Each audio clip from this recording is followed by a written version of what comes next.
नमस्कार दोस्तों, सबसे पहले हम स्वागत करते हैं आपका कैरियर मेकर इंस्टीट्यूट में। और आज हम फिर हाजिर हैं करंट अफेयर की एक नई क्लास लेकर के। जैसा कि हमेशा की तरह पिछले वीडियो में दिए गए प्रश्न को हम सबसे पहले लेते हैं, जिसके जवाब की अपेक्षा हम कमेंट्स बॉक्स में आपसे करते हैं। तो हमारा कल का प्रश्न था आपके लिए कि खबरों में रहा मायान ज्वालामुखी किस देश में स्थित है।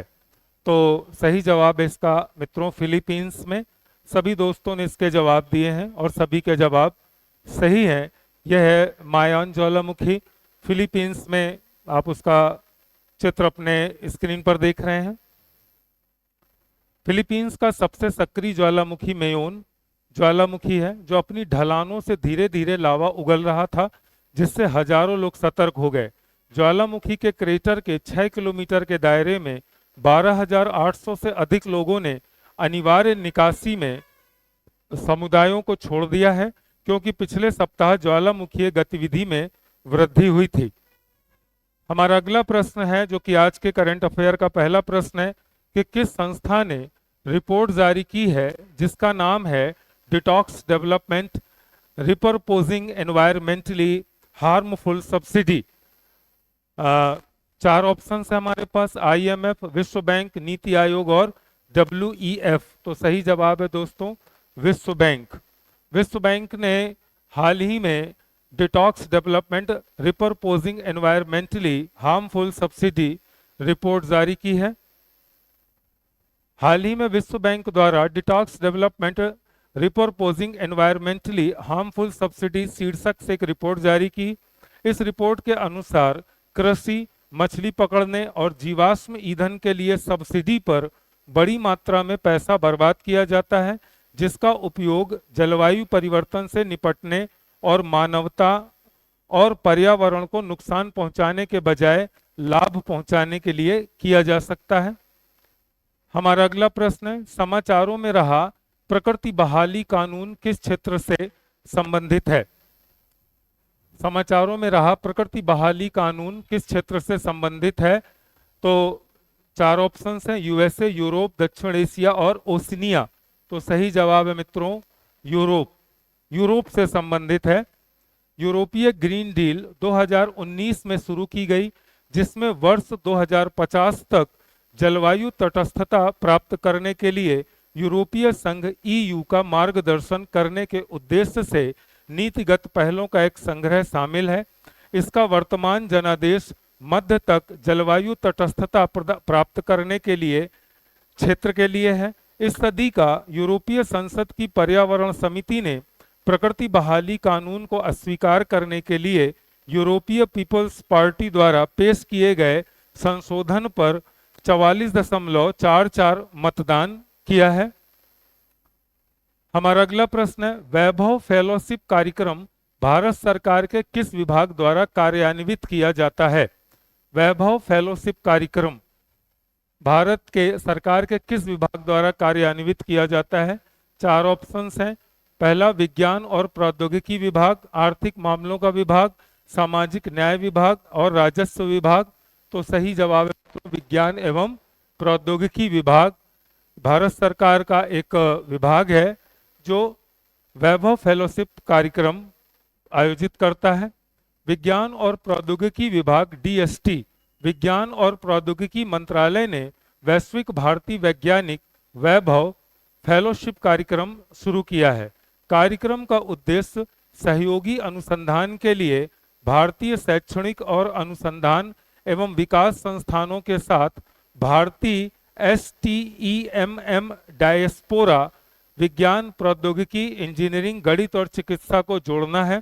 फेलोशिप भारतीय मूल के उत्कृष्ट वैज्ञानिक, प्रौद्योगिकीविद, NRI, OCI, PEIO को प्रदान की जाएगी, जो अपने संबंधित देशों में अनुसंधान गतिविधियों में लगे हुए हैं। हम अगला प्रश्न दोस्तों कि national time release study TRS report 2023 किस संगठन द्वारा जारी किया गया है।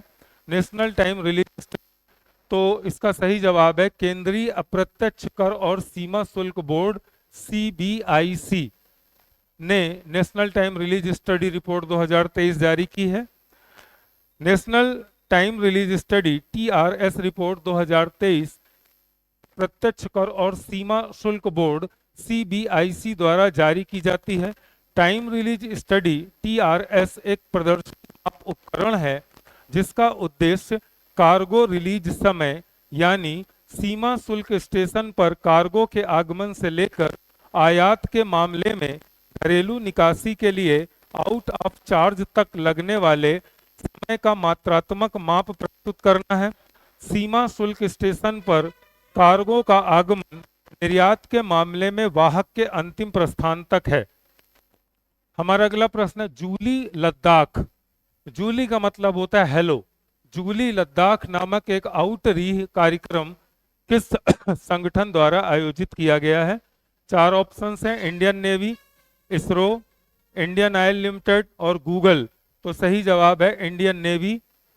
इंडियन नेवी के द्वारा भारतीय नौसेना ने लद्दाख में भारतीय नौसेना के बारे में जागरूकता के लिए जूली लद्दाख माने हेलो लद्दाख नाम से लद्दाख में एक आउटरीच कार्यक्रम आयोजित किया। कार्यक्रम में 5000 किलोमीटर मोटरसाइकिल अभियान शामिल था। कार्यक्रम का मुख्य उद्देश्य आज़ादी का अमृत महोत्सव मनाना, भारतीय नौसेना में कैरियर के अवसरों के बारे में स्कूलों कॉलेजों में जागरूकता अभियान चलाना और क्षेत्र में नारी शक्ति का प्रदर्शन करना है। हमारा अगला प्रश्न है कि भारत के किस संगठन के द्वारा सतत विकास 2023-27 के लिए भारत सरकार संयुक्त राष्ट्र सहयोग कार्य योजना पर हस्ताक्षर किया? तो इसका सही जवाब है मित्रों नीति आयोग। नीति आयोग इसका सही जवाब है।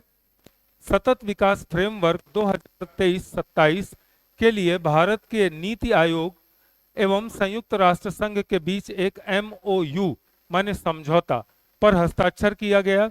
नीति आयोग के CEO VR सुब्रमण्यम जी हैं और सतत विकास के 17 उद्देश्य एवं 169 टारगेट को 2030 तक पूरा करने का लक्ष्य निर्धारित किया गया है। हमारा अगला प्रश्न है दोस्तों, हाल ही में किस देश की संसद ने सहमति की आयु एवं अपराध की परिभाषा में परिवर्तन किया है? किस देश की संसद ने सहमति की आयु एवं अपराध की परिभाषा में परिवर्तन किया है? 4 ऑप्शन हैं, जापान, दक्षिण कोरिया, उत्तर कोरिया और चीन। तो सही जवाब है मित्रों जापान। हाल ही में जापान का संसद जिसका नाम नेशनल डाइट है, जापान की संसद को नेशनल डाइट कहते हैं, 116 वर्षों बाद अपने सहमति एवं अपराध की परिभाषा में बदलाव किया, जिसके अंतर्गत सहमति के बिना शारीरिक संबंध बनाने को बलात्कार की श्रेणी में रखा एवं शारीरिक संबंध बनाने की न्यूनतम आयु को 13 वर्ष से बढ़ाकर 16 वर्ष कर दिया। क्वाड QUAD एवं G7 के शिखर सम्मेलन का आयोजन भी जापान में किया गया। हमारा अगला प्रश्न है किस संस्था को 2000 गांधी शांति पुरस्कार से सम्मानित किया जाएगा? तो सही जवाब है गीता प्रेस गोरखपुर को गांधी सम्मान 2021 से सम्मानित किया जाएगा। यह है गीता प्रेस का लोगो और ये गीता प्रेस की बिल्डिंग है जो कि गोरखपुर में है। 1923 से यह प्रेस संचालित है। भारत के जितने भी या विश्व के जितने भी धार्मिक ग्रंथों का प्रकाशन लगभग प्रकाशन इसी प्रेस से होता है।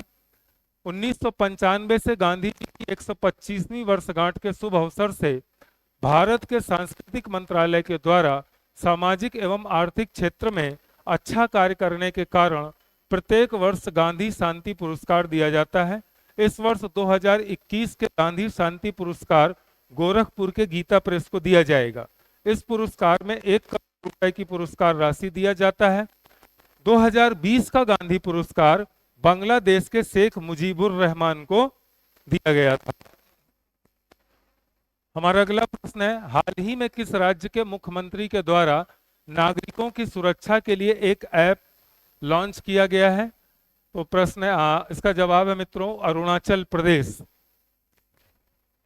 अरुणाचल प्रदेश के मुख्यमंत्री पेमा खांडू के द्वारा नागरिकों के ऑनलाइन शिकायत दर्ज कराने के लिए अरुण पोल ऐप को लॉन्च किया गया।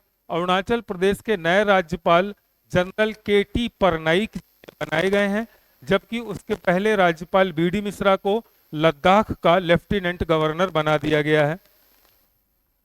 हमारा अगला प्रश्न है